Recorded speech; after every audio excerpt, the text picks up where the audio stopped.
once I hit $1 million, I started realizing, oh my gosh, me being 27 years old and looking at the white hairs on my head and even a little bit of balding, I'm thinking maybe I can slow down my path a little bit and my investments should be able to continue to grow. I was thinking maybe I can just let off the accelerator a bit, because if I retire at 45, but I'm extremely exhausted, then it's not worth it anymore. You're listening to the Millionaires Unveiled podcast, where you'll hear the stories and interviews of everyday millionaires. We'll unveil their decisions, their strategies, and their current portfolio allocation. Now to your hosts, Clark Sheffield and Jace Mattinson. Welcome back to another episode of the Millionaires Unveiled podcast 231 here. Jace, what's going on? How are you doing? Doing great, man. Just getting ready for spring here. What about you? Yeah, doing great as well. We were just talking a little before the show. We saw an article that is titled, let's see here, this is on Yahoo Finance. Florida becomes the 11th state to guarantee personal finance course to high schoolers. So it says it was signed in law today. Florida high school students will now be guaranteed to complete a personal finance course prior to crossing the graduation stage. Starting in 2023, so next year, all Florida high schoolers will complete a one-semester course that teaches them how to manage a bank account, file a tax return, and build long-term wealth through investing. Florida has now become the 11th and largest state to guarantee a personal finance course to all high school students entering grade 9. So I don't know why they're doing, what is that, sophomore year, right? Or freshman year of high school? Yeah. So I'd prefer it to be junior or senior, but whatever, it's a start, right? That's pretty good news. Yeah, no, I think it's a great deal. You know, you think about all these things that at some point most Americans and probably even most people in the world encounter, whether it's filing tax return, buying a house, coming across either credit card or debt, or how to manage different things. And quite frankly, we don't really have a curriculum, at least definitely not when I was in school, that was required to learn those things. Yet everyone in North America has got to file a tax return every year. Most of us are going to go through the process of buying a home or renting a place at some point in our life, or multiple times.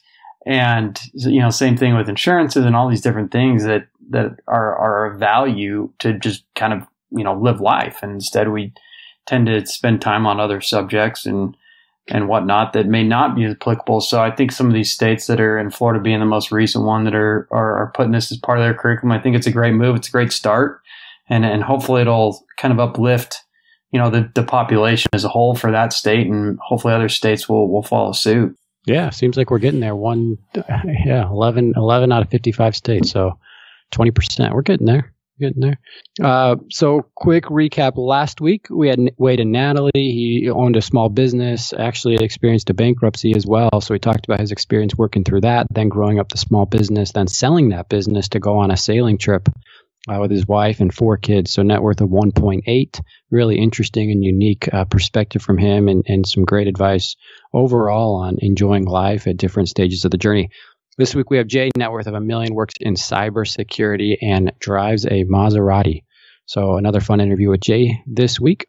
Thanks for tuning in, everybody. Thanks for continuing to listen. And without delay, let's get right into the episode with Jay. Jay, do you want to just give us a little about your background or what you're up to now? Sure, absolutely. And thank you for having me, Jace. I run the Instagram page JMillennial. On this, I post a lot of the personal finance information, my journey to a millionaire by the age of 30. But I work in cybersecurity. I invest in real estate properties as well as index funds. And using my high savings rate for my cybersecurity job, I funnel as much as possible into these index funds and real estate. And that's what's made me a millionaire. As of today, I drive my dream car, and I'm living a life that I'm really happy living, even though I don't spend as much as the average person, I guess. Yeah, no, I want to get into all this because it's really remarkable what you've been able to do in such a short amount of time. But first, I want you to tell our listeners how you even decided to come on our show in the first place. Sure, absolutely. I think it was funny because I actually posted a question on my Instagram page asking, what podcast would you like me to be on? Everyone's saying like, oh, Graham Stephan's show. And then I saw this Millionaires Unveiled, and I said, that sounds interesting. And actually 25 people over the course of the questions said, go on Millionaires Unveiled. You should do it, Jay. And then I put a poll up, Graham Stephan Show versus Millionaires Unveiled versus a couple others. And over 100 people apparently responded Millionaires Unveiled. So I was surprised to see so many listeners of Millionaires Unveiled listen to a couple of those different podcasts and shows, and here I am.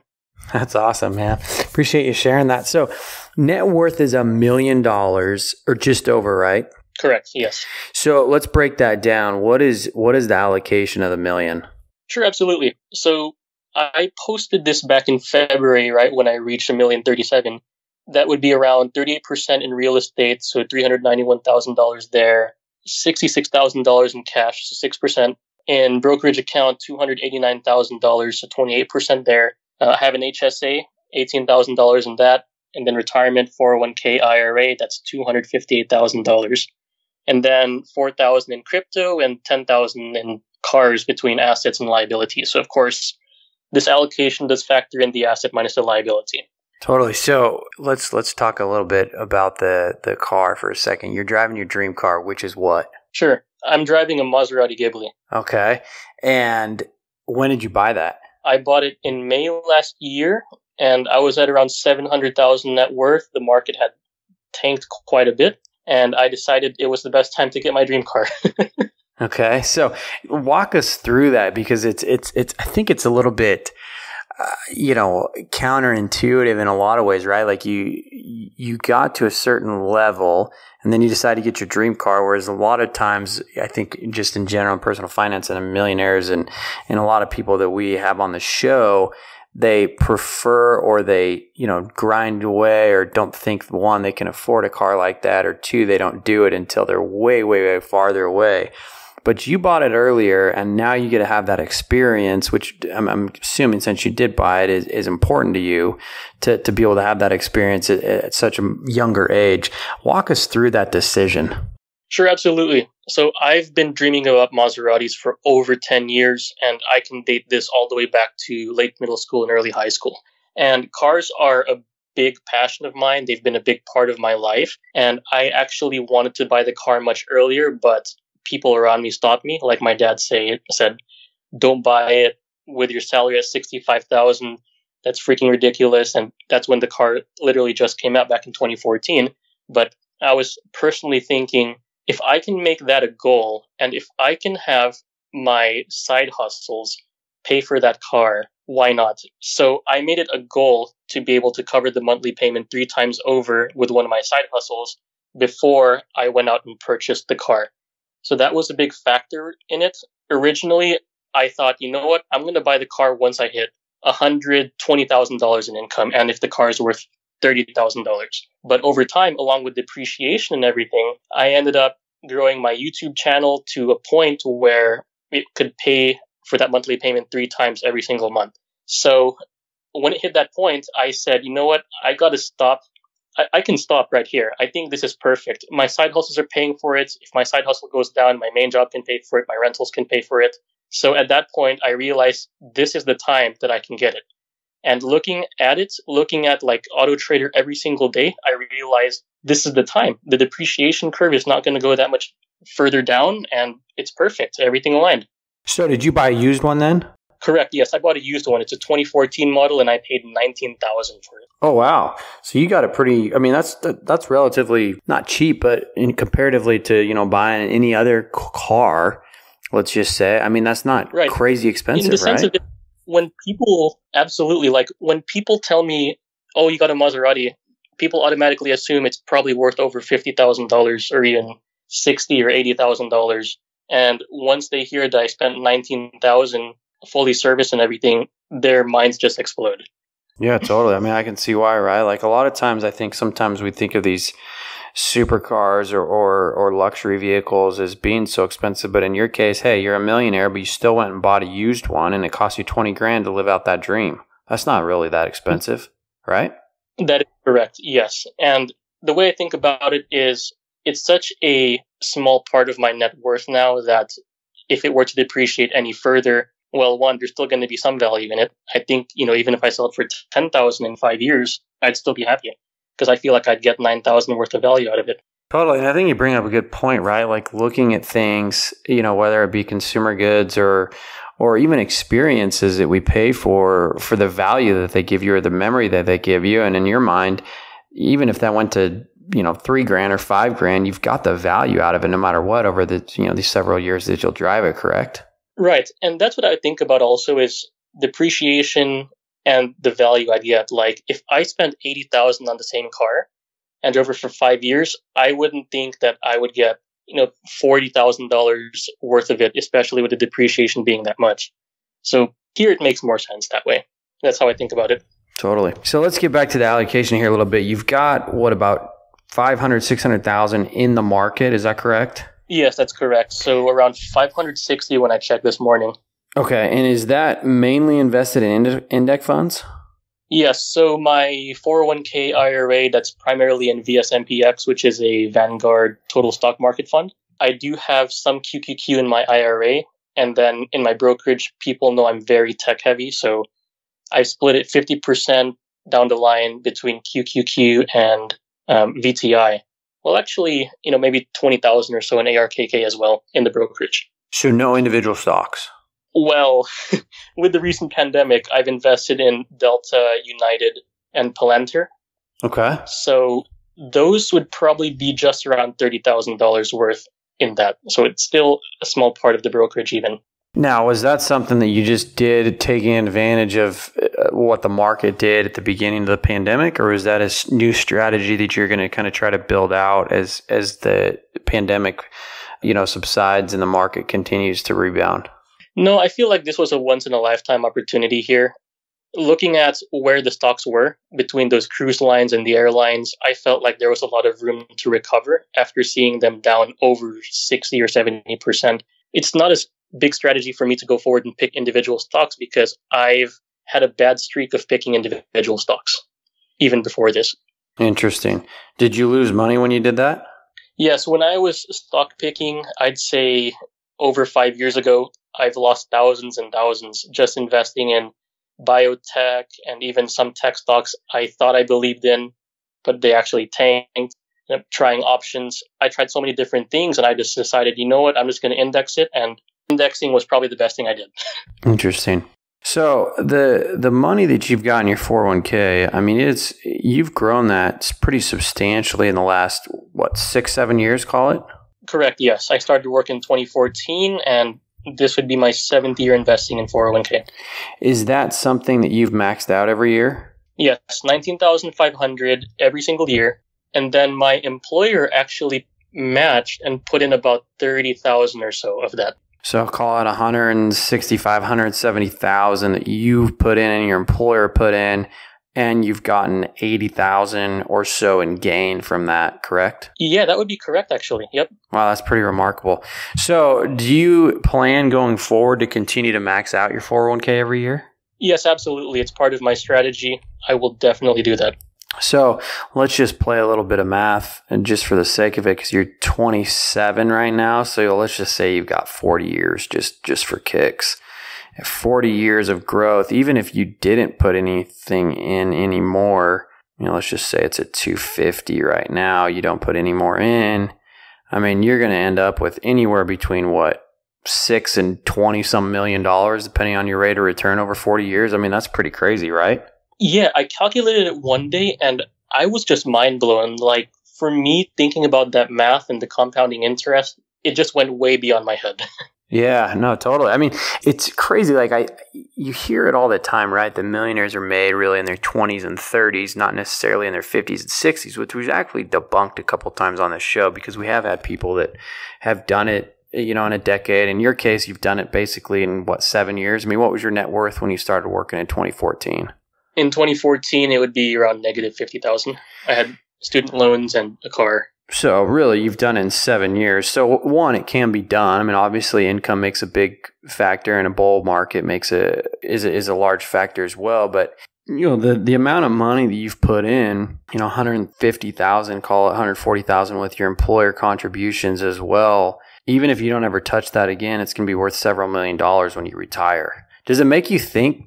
Does it make you second guess maybe continuing to max that out at all? It doesn't, and the reason is because I don't know what's going to happen in the future. If I were to get hit with, some disease or something, or even the rest of my family in the future, I want to be adequately prepared, especially with aging parents, brothers around me, if they need help for any reason. I want to be in a position where I could take care of the entire family. Especially in my culture, it's something where taking care of family is a big, important part. So even if the money's not for me, it's for the family around me too. I think about it that way. Gotcha.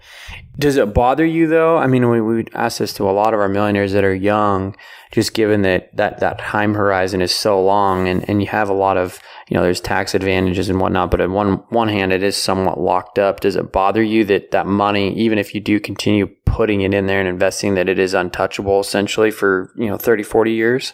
Yeah, that part of it bothers me as well. I do feel like if I were to retire at like 45, then there's still a significant time horizon until 59 and a half, which is why I still have a hefty brokerage as well, and even some investments in real estate. I try to keep it, I think of it like 30%, 30%, 30% between the individual vehicles, so not everything's locked. Gotcha. So let's walk through that a little bit. In terms of your next dollar that comes in Jay's house, you're putting, hey, I'm putting a third into my retirement untouchable account till 59 and a half. I'm going to put a third of my dollar in the brokerage account, and then I'm going to put a third of it into real estate. Is that how you basically break it down on, a monthly, annual basis? That's what I try, yes. And when I look at my net worth allocation graph, it looks almost like a third evenly spread between real estate, stocks, and retirement. Interesting. So you've got a three-legged stool there, basically, just a little bit different than the three-legged stool I personally deploy, but nonetheless, it's the same. So let's jump into the brokerage account. Do you plan on getting any more aggressive with that in the future, or is that plug and play, put it in there, set it, forget it? It works much like a retirement account, but you have that liquidity right there if you need it. Yeah, absolutely. And the way I think about my brokerage is I'm invested in a lot more growth funds. I know that I'm not fully exposed to Tesla or Nvidia, Microsoft or Apple, but knowing that I'm invested half of my brokerage in QQQ and even some exposure in ARKK, I know that I'm taking on additional risk there, just not as much risk as if I were to hold it outright. Gotcha. You don't want any GameStop in there, do you? Oh my gosh, I've held out. I've been seeing DFV play it, and that guy's insane, but I couldn't do that, man. Like, after all the options and my bad times trading, I just sit on the sidelines and watch him profit. Yeah, no, understandable. So you did mention you've got a little bit in crypto.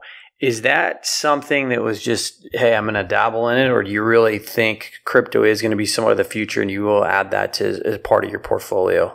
The funny story with this Bitcoin thing, I actually invested in it back in 2017 when it was worth $10,000, I believe. Bitcoin shot up to 20,000, and I believe that 4,000 doubled to 9,000 in that time frame. And then silly me, when it crashed, I put it in these crap coins, as the people call it, like XRP, which ultimately tanked even more. So that money should have been 4 times what it was at the 10,000 mark, but it's still worth 4,000 because I'm such a bad trader. That's an example of me doing my bad trading again. Interesting. I'm still holding a bag. Yeah, no, I mean, hey, it's just, it's a little bit of a gamble, right? And sometimes you win, sometimes you lose, and you got to know when to hold them and know when to fold them, right? That is true. And that's something that I've been absolutely terrible at. And that's why I consider myself an index investor now. Yeah, totally. So let's switch gears here a little bit. You mentioned you've got quite a bit in real estate. What is your strategy with real estate, and how have you gone about accumulating the rentals that you do? Sure, absolutely. So I do have 3 rental units. I do have the 2 in Florida, and I have 1 in Las Vegas, aside from my primary residence here in Texas.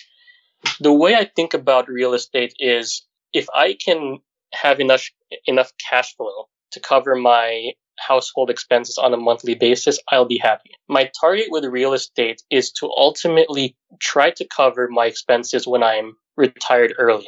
And I'm trying to do this without touching my brokerage and other accounts. But how I'm going to play it is, if I need $5,000 a month in retirement, I want my real estate to cover $6,000, and then I'll supplement that with stocks if I have a month where I need more.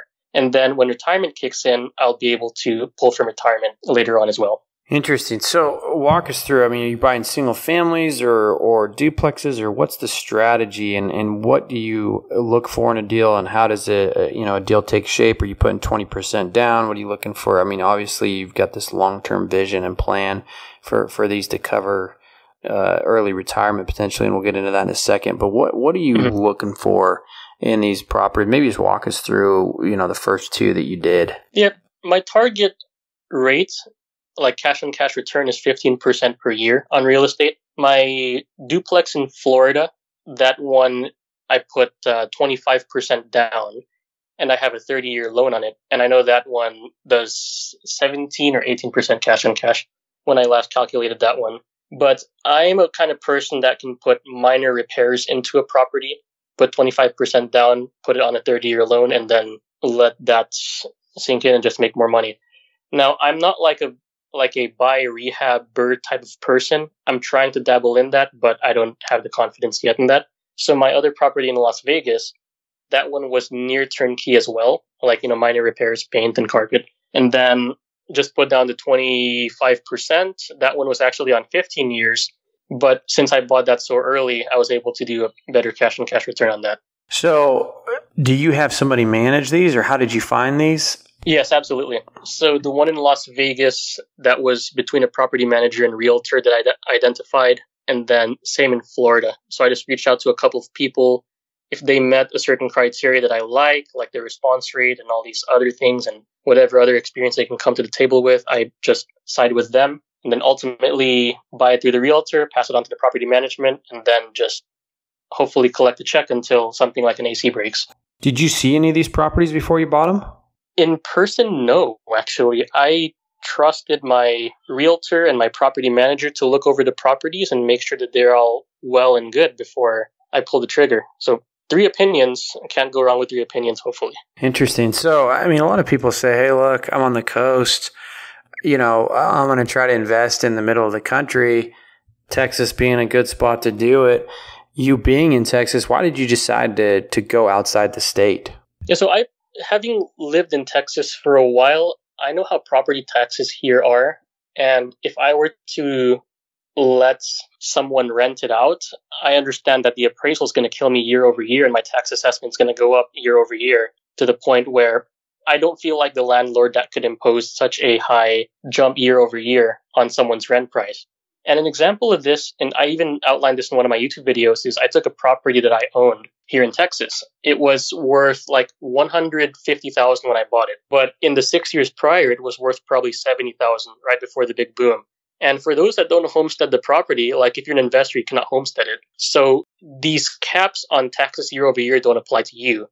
But even if they did, having a 10% year over year increase in taxes and then passing that along to the renter is not very desirable compared to these other markets. The tax rate is really killer, and that's something that I've been advising a lot of people. Like, Texas is a good appreciation play when you sell in a couple of years, but cash flow today and then having to turn over the next renter is something I wasn't willing to do. Interesting. So going forward, do you plan to build out portfolios in those markets, or are you just going to go wherever the deal is? So I'm going to keep building out in Florida. Las Vegas, I've been stepping back a little bit. I might look into the Midwest a bit more. So between Midwest and Florida, that's where I'm looking next. You mentioned earlier about retiring early. Is $5,000 the target for these properties eventually to cash flow for you? So my real target is actually $10,000 per month. If I could get $10,000 per month, I would be happy. Or so I tell myself, because I always raise a target on myself. Totally.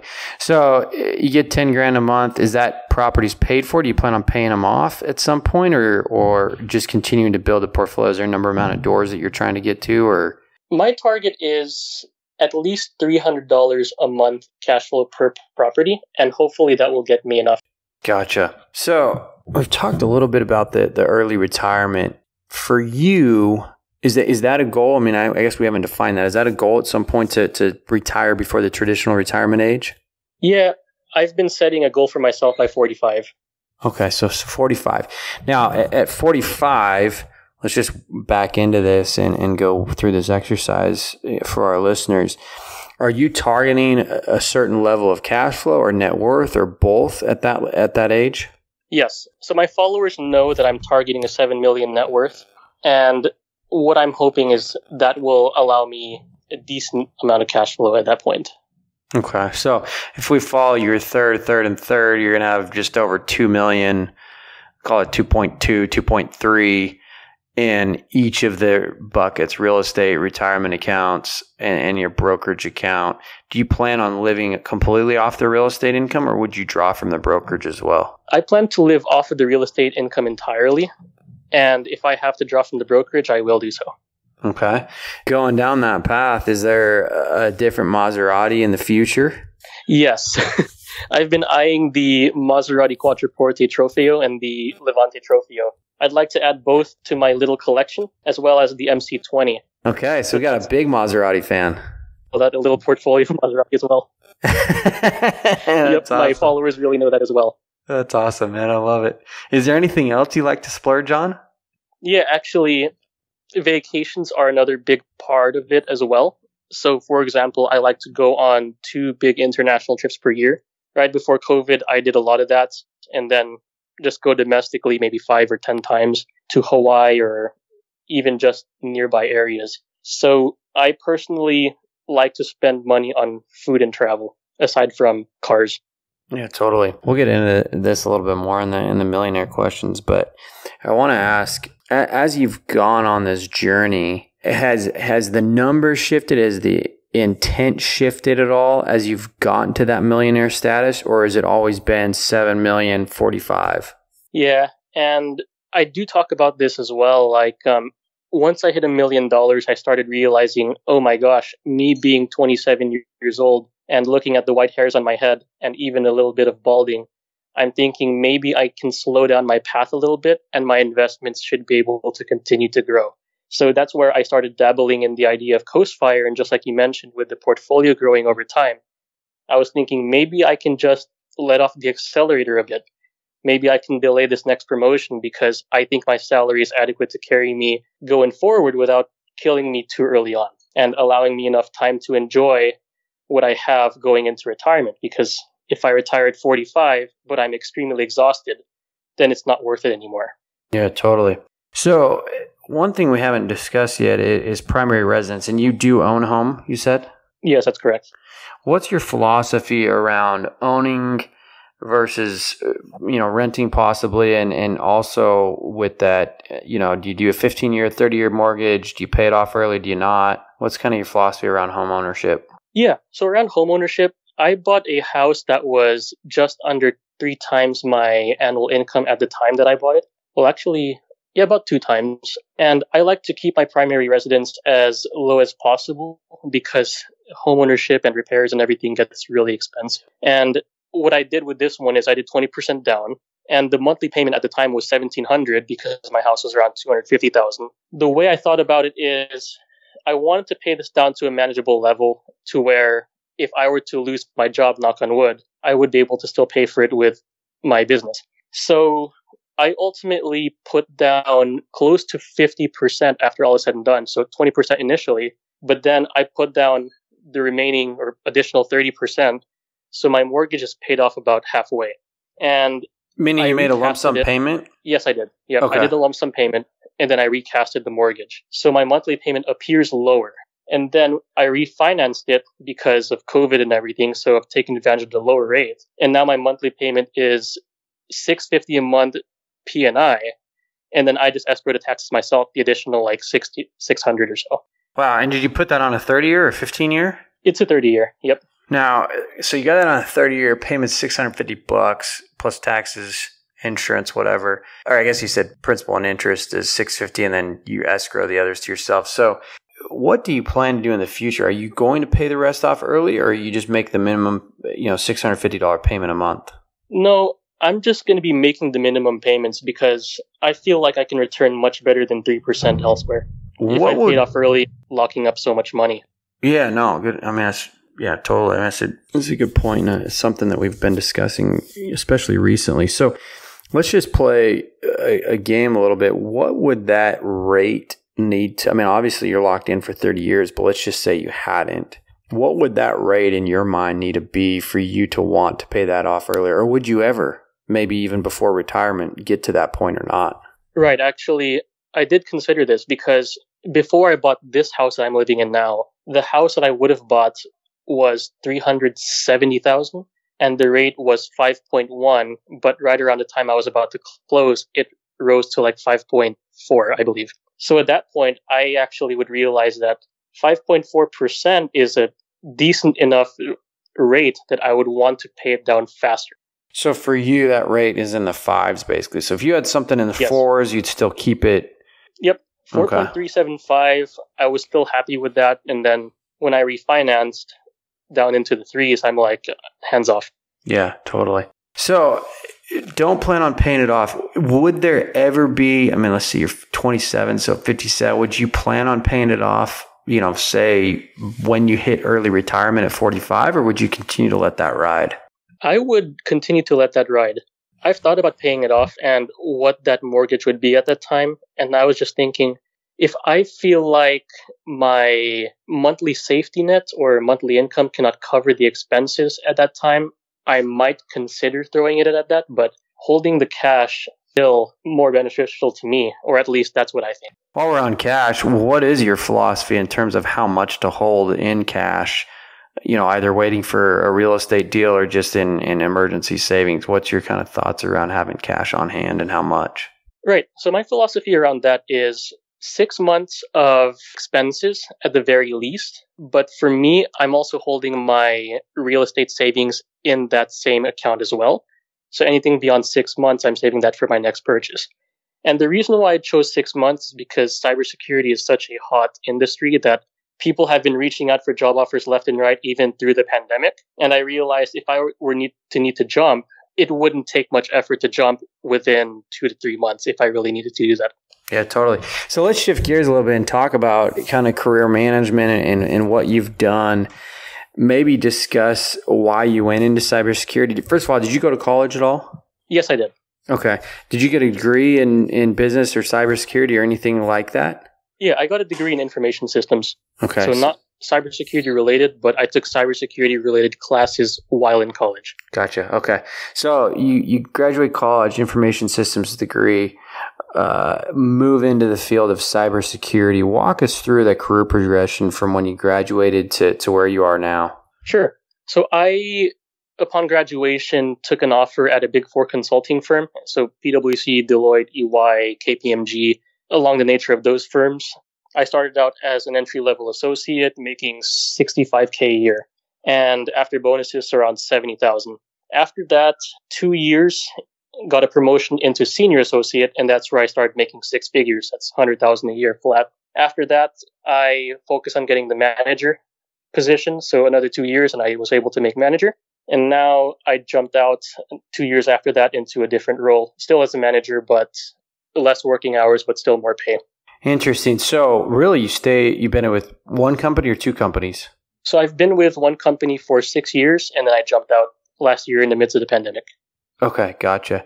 So in terms of career management, maybe for our listeners, why cybersecurity? And maybe just talk about the prospects of what that field looks like going into the next 10, 15, 20 years.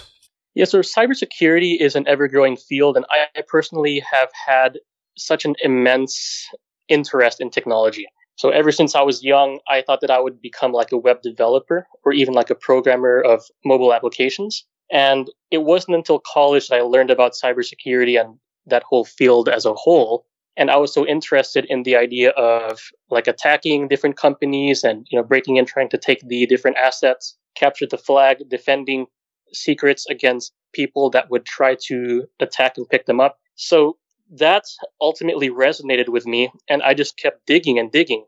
And I found myself every night just seeing, okay, how do I hack Wi-Fi? How do I hack database? How do I hack MySpace? Whatever it was, I wanted to hack it. And eventually I started participating in all these different competitions like Symantec. And over time, I was just thinking, this would be an awesome field center. And I feel like with the shift towards technology and the importance of computers in day-to-day lives from small businesses to large businesses, this field will never go away unless someone decides we're going to get rid of all the computers, all mobile devices, anything connected to the internet.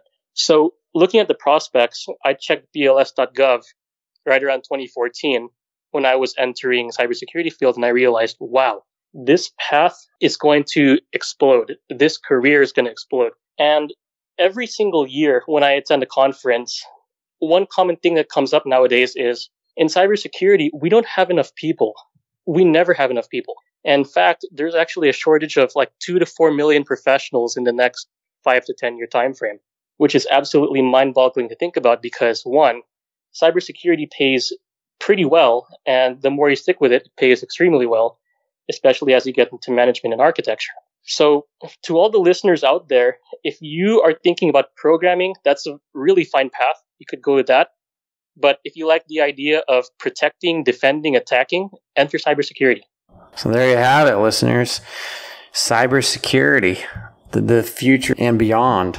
All right, Jay, I want to get into some millionaire questions, some rapid fire questions that we ask most, if not all, of our millionaires. So what's the most expensive pair of pants you've ever purchased? $30. What's the most expensive pair of shoes you've purchased? $60. What's the most expensive car you've purchased? Probably the Maserati, right? No, actually, it was a Hyundai Genesis. $25. Whoa. Tell us that story real quick. Yes. So in 2015, I actually bought the Hyundai Genesis because, of course, once you graduate college, you think, oh my gosh, I'm making such big money, $65,000 a year. Money's flowing in left and right. I'm going to buy the biggest, baddest car out there. And at the time, I wanted a Mercedes S550 or a Audi A8. And I told my dad. And my dad was like, no, son, there's no way in heck you're going to be living in my house and driving an Audi A8, which costs like half the price of the house. And I said, no, it's like $20,000. It's like, no problem.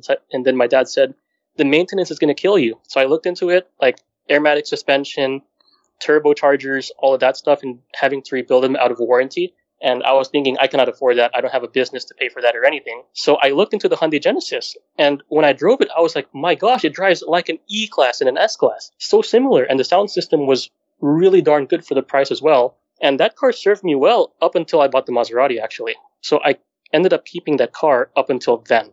Interesting. Gotcha. So what's the most expensive meal that you've paid for, meal out that you've paid for? $200. $200. So you're a foodie in $200. What's the restaurant of choice? Actually, I think it was closer to $300. The Japan exchange rate got me. But I ended up... Yeah. That's never happened to any of us traveling.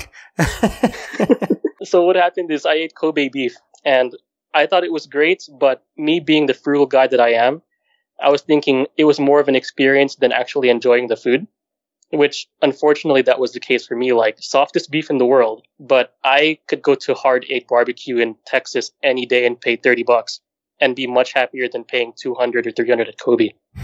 Interesting. Okay. As much as you're comfortable sharing, what's been the range of household income through your working life? Yep. So starting out, that's 70 my first year. I guess the year before that, 30,000 when I started as a help desk engineer. My highest grossing income would have been last year, 225,000 all in. Okay. What is the household expenses? Last year, around $40,000, including my travel and mortgage and everything. Wow. How much of that is travel? $5,000. Do you travel with points a lot? I do. So I do that hack that people do, like, to chase rewards and then cash out the miles and then buy a Singapore Airlines first class flight. But even then, the hotels and the food gets you, especially if you're a foodie. Yeah, totally. Okay. Are there any books or products that you recommend that you like to use? I love to read the blog Financial Samurai, and through my college years and even afterwards, I learned so much from that guy. Aside from that, I don't read anything else. Yeah, we had Sam on the show a little while ago. Great episode. Okay, to just wrapping up, what would you advise, somebody who's just getting started on their journey to becoming a millionaire and financially independent? Yeah, my personal advice is to keep your expenses as low as you can to the point where you're still happy with your life.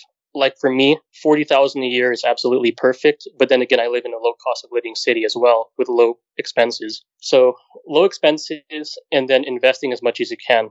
So like my savings rate now is probably around 50 to 60% after taxes and 401k. And I've just been trying to grow that over time. Bonuses and stuff like that go straight in there. And then once a year or even twice a year, I like to splurge on myself a little bit. if it's something that makes you happy, right? Like last year I bought my dream car, but before that I went traveling a lot and I ate a lot of good food, and that made me happy and kept me up all the time. So on the journey can get mundane and boring and tiring because you're just chasing the next dollar. And I feel like you have to treat yourself over time. It's important. Even if it's a small budget of $100 or $200, it's like a pick-me-up. It's something where you get to look forward to it and be happy with that. And that can keep you motivated until the next goal. Sometimes I wonder how some people can go so long without treating themselves, or if they ever burn out. But for me, I do, and I'm still human. So I do that to myself. Aside from that, read up on a lot of different blogs that suit you. Some people like the minimalist lifestyle, like the money mustache guy. Some people like the Dave Ramsey principles. Sometimes you have to tweak some of those principles to suit what you do and your needs. So not everything is like a one-size-fits-all cookie-cutter solution, but you can tailor it to your needs, and you can build that plan to suit you. And of course, meet it on your own timeline. Like I tell people a lot, set your own goals year over year, and then just do it on your own schedule. Don't follow somebody else's schedule. Like I know someone that became a millionaire at age 22 and 23 working in tech, and I'm not that person. So, of course, there's going to be people better than you. There's going to be people worse than you. You just have to follow it on your own schedule and just set your own goals and beat those goals. Totally. Where can people find you or get a hold of you or find out more about you? I'm at Instagram.com. Just look for JMillennial. Okay. Once again, that's Jay with a net worth of just over $1 million. Thanks for coming on the show today. Thank you for having me. Thanks for listening to the Millionaires Unveiled podcast with Clark Sheffield and Chase Mattinson. For more stories, investment opportunities, and information, check out our website at millionairesunveiled.com. See you next time when you'll hear from another everyday millionaire.